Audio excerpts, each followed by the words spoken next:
Hey Zen fam. So, there's been a lot of discussion recently about a PlayStation handheld. I think it's time to discuss this particular topic in order the way that I can.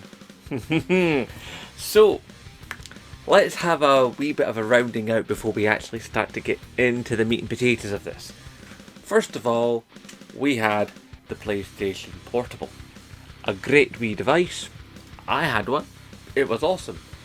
Of course, it had a bit of a tricky time because it never got the software sales it needed for Sony to consider it to be viable, and the reason that happened is because it was so easily jailbroken, it became the pirating device d'or. And homebrew, wow, the amount of homebrew that was on the PSP, not to mention the fact that it basically just became an emulation machine. Which is a shame really when you think about it, because there was a lot of clever ideas going on in the PSP at the time. Not to mention the Universal Media Disc, or UMD, was actually a good wee invention. It was a good format. You get movies and video games, and the prices were pretty decent, and the load speeds were, for a handheld device of that period, too good. So it was a shame when the PSP went away, but it did last a good long time.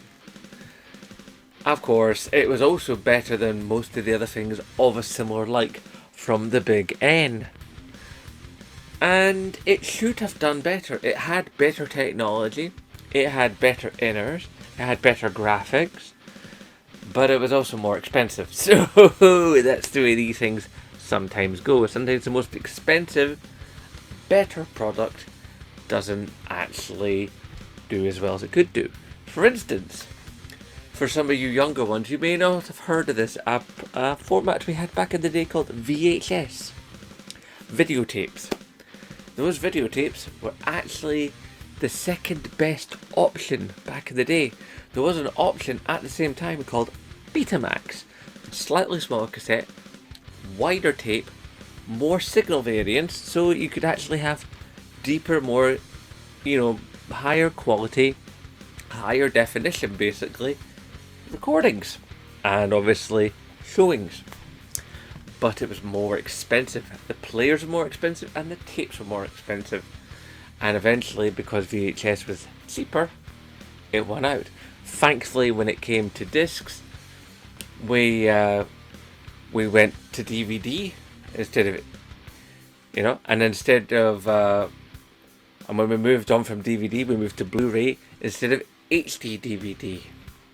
And back in the day, the Xbox 360 was an HD DVD device, whilst the PlayStation 3 was a Blu-ray device. And because of the popularity of Sony and what they were able to do, they were able to motor on and make the Blu-ray what it was and what it is now, which is the best disc-based format you can buy in the home market. Now, there are some other disc-based media types that are available in the professional sector, but we never really get to see those. But that's kind of the way it went with the PSP. Then, a few years later, we rolled into the PlayStation Vita. The PlayStation Vita, yet again, I owned it. I got that puppy second hand. I got a good deal. And it came in two variants. There was a Wi-Fi variant, and there was a phone connectivity variant. And of course, the screen was OLED, which was pretty new even then, And the idea that you had an OLED screen, in a device, handheld, that you carried about, wow. And it had the back touch. I mean, it really was a good system. And there was, the only thing that really killed the Vita, as I'm sure a great many of you out in the Zen fam know, was the fact that aside from the proprietary cabling for charging, because it wasn't until like the third or fourth model of Vita where we actually had USB charging, it was the case that the memory cards were so stupidly expensive. And what was really ridiculous about the fact that the converters were so expensive was it was basically just SD card technology in a different housing. So it's proprietary technology. And Sony have done this to themselves time and time and time again with proprietary technology. They get their own cabling, they get their own standards, and then it's really hard for anybody to come along and make anything else. Never mind the fact that, like, so a PlayStation Vita can tell if you stick a different type of card in it. Now, admittedly, yes, there are devices you can buy from China where you can put a normal everyday 2023 SD card into this little cover, and then the cover goes into the back of the PlayStation Vita and it can mimic being a PlayStation Vita memory card, but they don't always work and they can get a little bit janky, and sometimes you can lose files, so be careful out there. If you're planning on getting yourself a retro PlayStation Vita and you don't want to fork out more money than you spent on the Vita for the memory cards, because they're not big and they are expensive. And that's what ultimately killed the Vita. The gameplay library was fantastic. You know, there were some great games on the Vita and it felt good in the hand. It was a solid device. It went through about 4 iterations as memory serves, and it was just quality. Now we move into the modern era where we've been through the Switch and its various iterations, from the standard Switch to the upgraded Switch to the Switch Lite and now the Switch OLED. It's like, and they just keep tweaking the Switch and keep tweaking it, although I don't know if we'll ever truly see that Switch Pro that so many people want. And to be fair, I think if there was a Switch Pro, I don't think Nintendo would know what to do with it, and it would basically mean that anybody who has a Switch probably wouldn't be able to play the games that the Switch Pro would be able to play, and therefore you'd end up with a divided player base. And Nintendo generally tends not to do that. Most companies generally tend not to do that. Although admittedly Microsoft has done that with the S and the X, because let's face it, as we all know, as good as the X is, the S is a potato. So there's that to consider. Then you have to bring in the idea that we now also have the Steam Deck, and there's a couple other devices that are like the Steam Deck that, you know, and there's a couple coming down the road. So there's Steam Deck and Steam Deck like devices out and also coming. And the Steam Deck, very, very flexible system, upgradable for yonks, and most crucially of all, it's basically a mini PC in your sizable pocket. I mean, let's face it, it's not a small machine, but when you consider like some of the handhelds of the past, it's actually almost very similar to the Sega Game Gear, which I had for a spell as a kid. I'd almost forgotten about it when I actually saw it on Twitter a couple of days ago. I said, anybody remember this? And I actually had forgotten that I owned it. I actually bought it off my sister. She got it. And then I basically played Family Rate. I can't remember how much I paid her for it. But then I owned her Sega Game Gear and I got a couple of games for it and stuff. And it was a good system. I mean, you know, for what it was at the time, it was brilliant. I mean, it would stand up now. But, you know, full colour LCD screen, full range of colours, good wee system. So there is possibly a space in the market for a Sony handheld, but it is tricky because you've got all these other companies that are doing it, and considering that now we've reached an era where some Sony games are eventually rolling themselves to the PC marketplace via Steam, you know, then that means that eventually you could play like Horizon Zero Dawn on a Steam Deck. Then again, if it's a PlayStation dedicated device, then that means they don't have to do much in the way of emulation for making it work on a non-home console format, because it'd be a Sony PlayStation device. So that would mean they wouldn't have to do all the jiggery pokery to get it going. However, the system has been rumoured to be always online. And that's tricky because whenever you've done always online needed in a system, that system has always done quite badly. In fact, if anything, the internet and us gamers have reacted in an extraordinarily negative way. I mean, may I draw your attention to the launch of the Xbox One? Now, some of you younger members of the Zen fam may not remember this. You know, you're maybe too young, or some of you, may not even be born yet. But for those of us who were watching that fateful E3, Microsoft came out and they basically did this advert. It was like TV, sports, barely mentioned any games. And it's like, yeah, Microsoft had that problem then as well. Okay, barely mentioned any games. It's sports and TV, blah, blah, blah. Here's the Kinect that you can't not buy that adds another $150 onto the machine. Mandatory device in the box. And it's going to spy on you. It's like, what? And it's like, oh, and the system has to always be online so it knows that you're not pirating games. Even if it's single player games, the system still needs to know that you're actually you, and that it doesn't want to just check in like maybe once a week or once a month. No, it wants to check in every single day. And aye, on your bike, sunshine.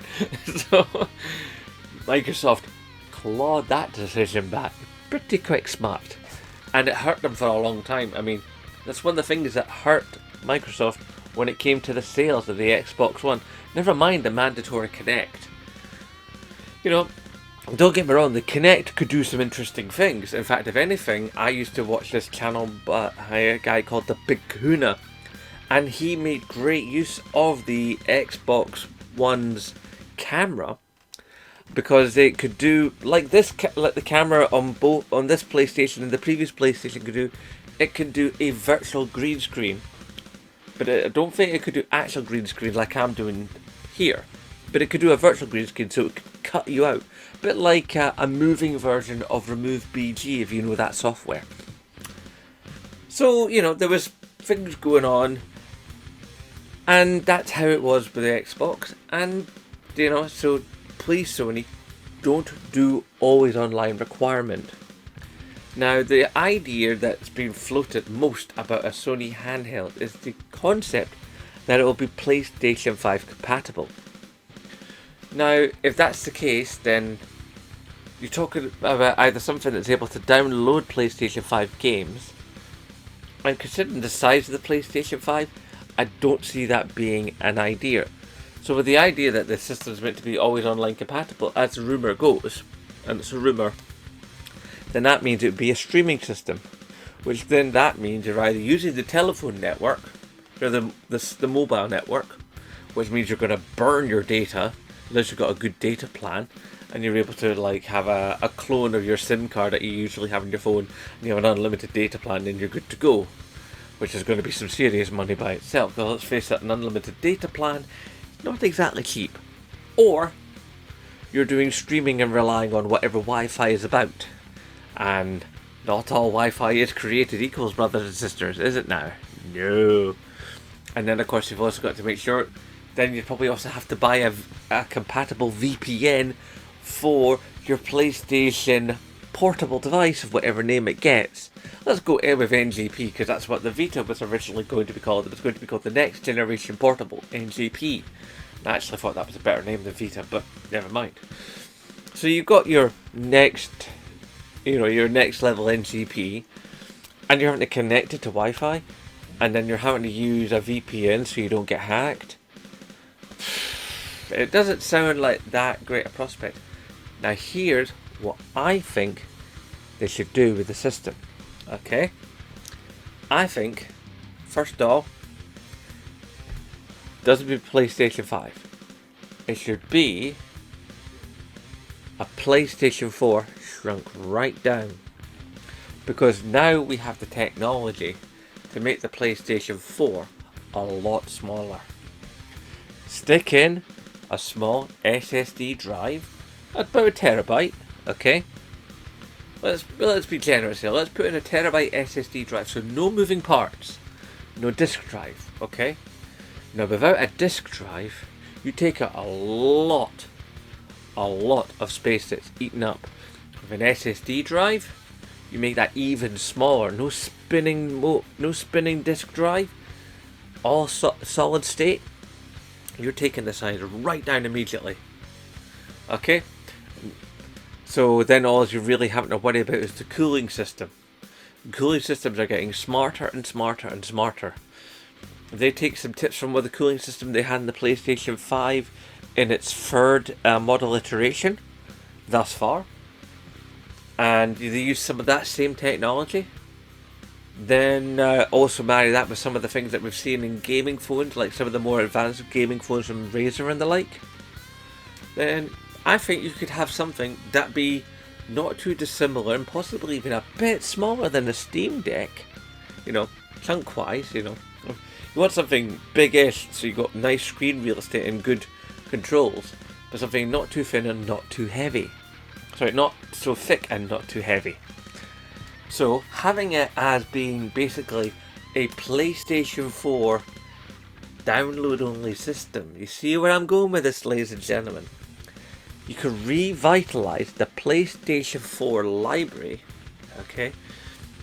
And you could sell most of those games all over again, because you would have to download them onto the system memory. Now, of course, you'd have access to your original downloaded games and your PlayStation Plus games, but that would be a way for them to continue to sell PlayStation 4 games for quite some time to come, because it'd be a download-only system, and it wouldn't have to rely.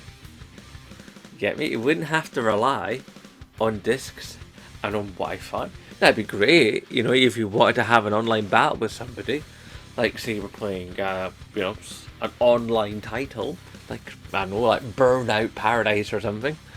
Then you know you get it home and you slap on the Wi-Fi, or you're in, you know, like a coffee shop and you go to use their Wi-Fi, and you can do that if you want to, but you don't have to.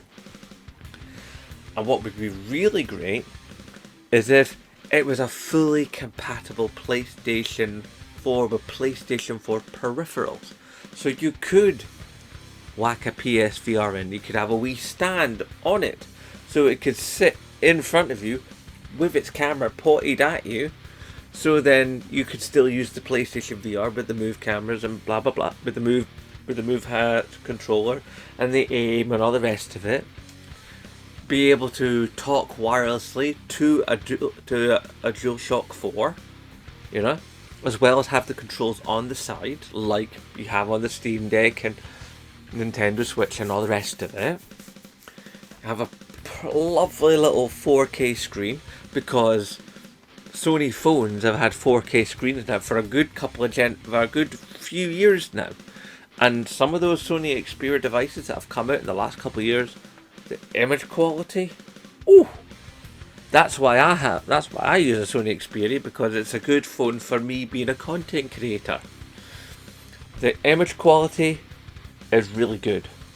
So, you know, a really good OLED screen, you know, on a device, good sizable device, but it's not too thick, not too heavy. It's like they really work on the guts to make it a good flexible system.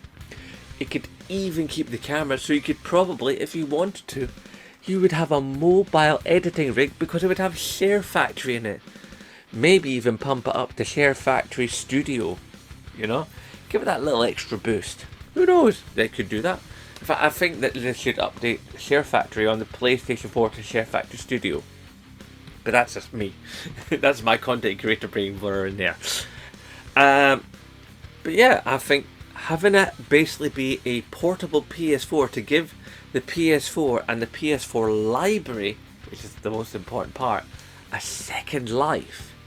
Because PS4 has basically reached the zenith of its sales. It's, you know, it's never really going to do much more. I mean, the PS4 has been an incredibly successful system Let's not doubt that for a single solitary second.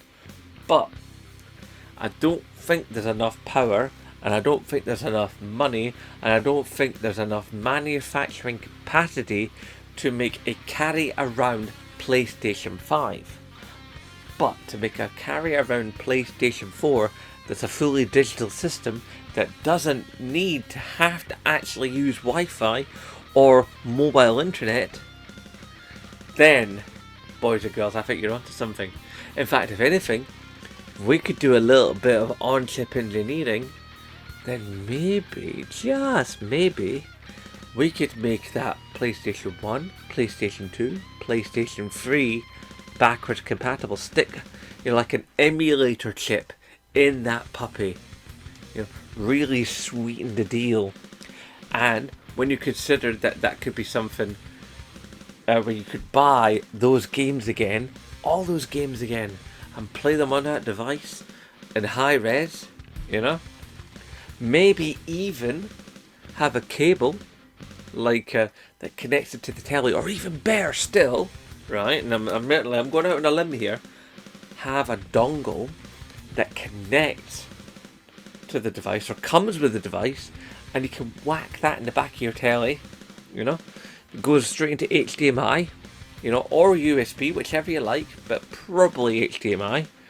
And they'll have it as a system that beams its signal to the telly.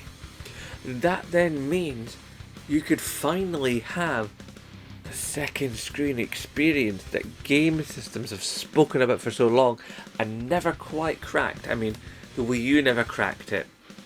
The PlayStation 3 tried to crack it by doing stuff with the PSP and the PS3, but it never quite happened. There were some apps that came out with games in the early days of the PS4. The whole second screen app, there was ones for Watch Dogs and stuff, and they were good, but they never quite hit home. There was always something either janky or didn't work. But this could be the way forward. This could be something that makes PS4 games come even more alive and continues to sell PS4, and you wouldn't really have to do much to them. I mean, it would just be like your map screens or your inventory screens, but you don't have to pause the game. You could look down, bam, and continue to play the game. And it could really smooth out the gameplay procedure. You don't have to be backing in and out of screens. And if you have a mobile system, imagine what you could do with dynamic themes. You could have themes that react to the tilt of the system. You could have the icons on fire, and the angle of the fire changes as you tilt the system. I mean, that'd be frippery, but it'd be fun, Or you could have a layer of water, and as you tip it, all the water sloshes to one side of the screen. In fact, that could even be mini games that would be sold just for that system that you would never get on the PS4. Just little physics puzzles and stuff. In fact, there could be physics puzzles that you play while you're downloading your games in the background. Something to do while you wait.